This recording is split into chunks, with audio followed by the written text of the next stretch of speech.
여친 몸 사진 없냐? 가슴 몇 컵이야? 전출 조치가 되었고요. 부조리했던 선임이 하사로 복귀를 했네요. 계속 붙어있는 거 아니야? 나 나갈 때까지. 안녕하세요. 여러분 항상 잘 보고 있습니다. 저는 최근인 23년도에 전역했지만 저희 부대는 최전방이기도 하고 부대 전통도 있어서 부조리가 보여도 간부들도 쉬쉬하는 분위기였습니다.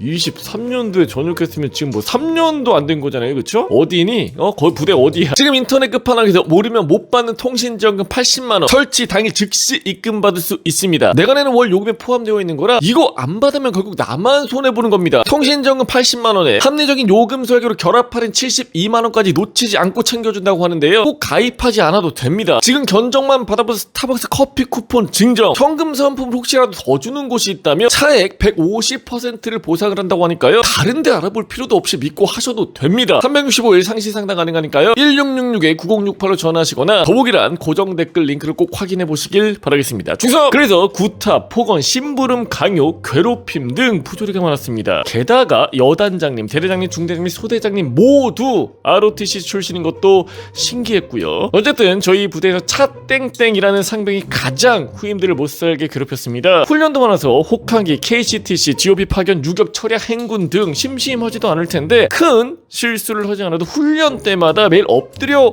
뻗쳐를 시킨 뒤에 걸레나 나뭇가지로 때리거나 UFC를 본 뒤에는 후임들을 불러 백초크를 걸거나 샌드백처럼 사용을 했습니다. UFC 격투기 이런 거 보고 하는 선임들은 꼭 있기는 해. 이건 시대 불문하고. 아니 근데 사실 핸드폰도 사용하면 심심하지는 않을 텐데 그럼에도 불구하고 좀 부조리가 많이 있었나 봐요. 여기서부터 더 신박해. 또 관물대 정리를 시키고 새벽 취침 시간에는 본인이 일어나기 전까지 세탁과 건조, 빨래 개는 것부터 넣는 것까지 전부 시켰습니다. 어디니? 거기 부대 어디? 게다가 차상병은 흡연자였는데 담배가 항상 없었습니다. 흡연장에도 후임들의 담배를 빼앗아 피웠기 때문이었고 싸제의 담배는 그냥 가져가 버리기도 했습니다. 게다가 PX 갈 때는 카드도 안 가져갔는데 월급날 당일이나 직후에는 아이스크림이나 음료만 사는 게 아니라 바구니를 꽉꽉 채워서 화장품이나 선물 세트 등 10만원 가까이 사용하고 부대에 삥 안 뜯긴 애들이 없을 정도였습니다. 이 정도면 조폭 아니 요즘에 마편 잘 돼 있다며 왜 안 찔렀어? 일병이었던 저희는 언제나 아무 말 없이 당하기만 했고요. 그러다 동기들이 수차례 마음의 편지를 작성을 했지만 계속 묵살되는 게 이상해서 알아보니 중대장님 진급 예정이기도 하고 어쩔 차상병이 날 좀 재우고 시작할까요? 차상병이 전문 하사를 준비 중이라 보급관님 선에서 모두 맡고 있었다고 하더군요. 그럼 이건 사실 보급관님 책임이 크지? 어쨌든 저희는 하사가 되면 나아지겠지 라는 생각으로 6개월만 참자고 서로 버텨왔습니다. 그렇게 시간이 흐른 뒤 어느 날 차 병장이 짬 좀 먹었지. 내가 하사 되면 끝날 줄 아냐? 그동안 갈아치고 꼼수 친 거 싹 다 없애고 니네 전역할 때까지 내가 괴롭혀줄게 라고 말을 하더라고요. 그 말에 모두 꽤나 큰 충격을 받았습니다. 그리고 그날 저녁 제가 여자친구와 통화하는 모습을 지켜본 차 병장이 야 여친 몸 사진 없냐? 야, 그리고 가슴 몇 컵이야? 등등 제 여자친구에 대한 성희롱 발언까지 하면서 모욕을 주더군요. 너무 화가 나서 더 이상 참을 수가 없다고 판단을 했습니다. 마음의 편지는 또 막힐 게 뻔했고 어떻게 해야 할지 동기들과 고민을 하다가 화장실에 붙어있는 당시 여단장님 번호가 떠올랐습니다.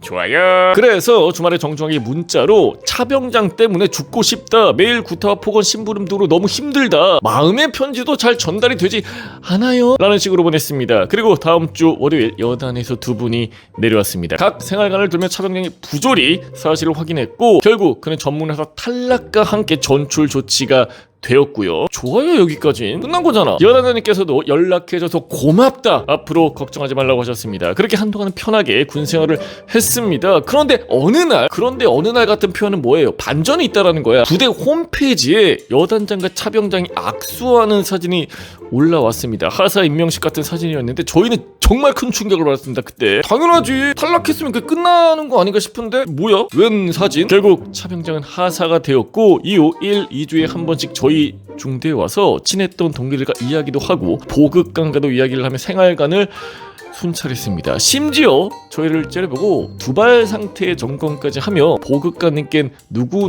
머리 길다라는 식으로 얘기까지 하고 다니더라고요. 나 병장 짬 먹고 지금 당해야 돼? 그래, 일병 때까지는 이해하겠어. 근데 병장이라고. 덕분에 머리까지 밀리고 아주 지금 생각해보면 진짜 선임들에게 들어보니 당시 한번 탈락했지만 얼마 뒤에 여단에서 다시 연락이 와서 하사할 생각이 있냐고 물었다고 하더군요.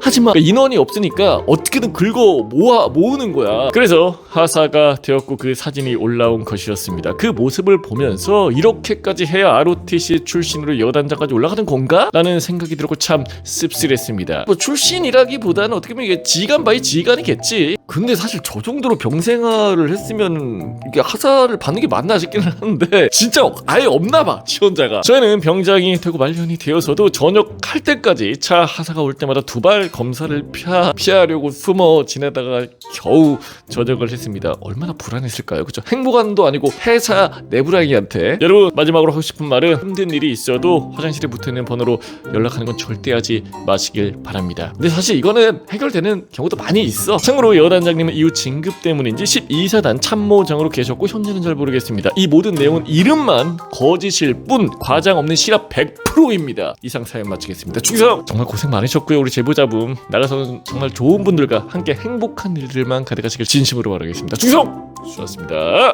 이 강산은 내가 지키노라.